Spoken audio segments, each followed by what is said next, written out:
ಸತ್ಯದ ಪರ, ನ್ಯಾಯದ ಪರ ಹೋರಾಟಕ್ಕೆ ಇಳಿದಂತಹ 3 ಯುವಕರು ಸೆಲೆಬ್ರಿಟಿ ಬಂದಾಗ ಅವರು ಹೋಗಿ ಮಾತನಾಡಿಸುತ್ತಾರೆ. ಆಗ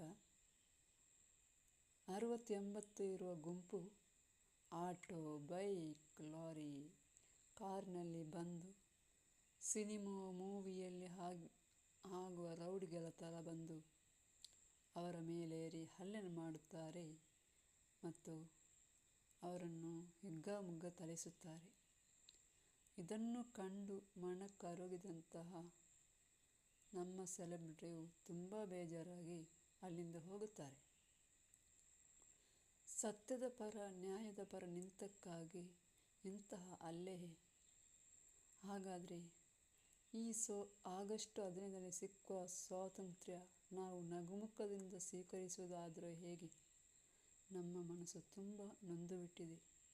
ನಮಗೆ ಸತ್ಯ, ನ್ಯಾಯ ದೊರಕಿದಾಗ ಮಾತ್ರ ಅದೊಂದು ಸ್ವಾತಂತ್ರ್ಯವಾಗಲಿದೆ. ಎಲ್ಲರೂ ಧ್ವನಿಗೂಡಿಸಿ ಎದ್ದೇಳಲೇಬೇಕು. ಅಸತ್ಯದ ಪರ, ಅನ್ಯಾಯದ ಪರ ನಾವು ಬೆರಳು ತೋರಿಸಲೇಬೇಕು.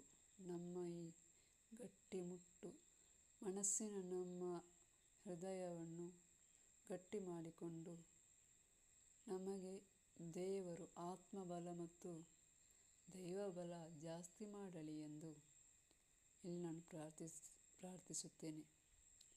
ನಮ್ಮ ದೇಶದಲ್ಲಿ, ಅದು ನಮ್ಮ ನಾಡಿನಲ್ಲಿ ಈ ಥರ ಆಗುವಾಗ ನಮಗೆ ಇದೊಂದು ಗೊತ್ತಿಲ್ಲದೆ ಹೋದ ಘಟನೆಯಾಗಿರುವುದರಿಂದ ಗೊತ್ತಾದ ವೇಳೆ ಆಗುವ ಆ ನೋವು, ಕಳೆದುಕೊಂಡಂತಹ ಆ ಮನಸ್ಸಿನ ಆ ನೋವು, ಅಳಲು, ದುಃಖ, ಸಂಕಟ ಇದು ಯಾರಿಗೂ ಬೇಡ.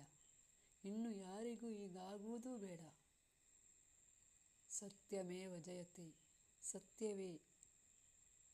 ಬೋಲೋ ಭಾರತ್ ಮಾತಾ ಕಿ ಜೈ. ಬೋಲೋ ಭಾರತ್ ಮಾತಾ ಕಿ ಜೈ.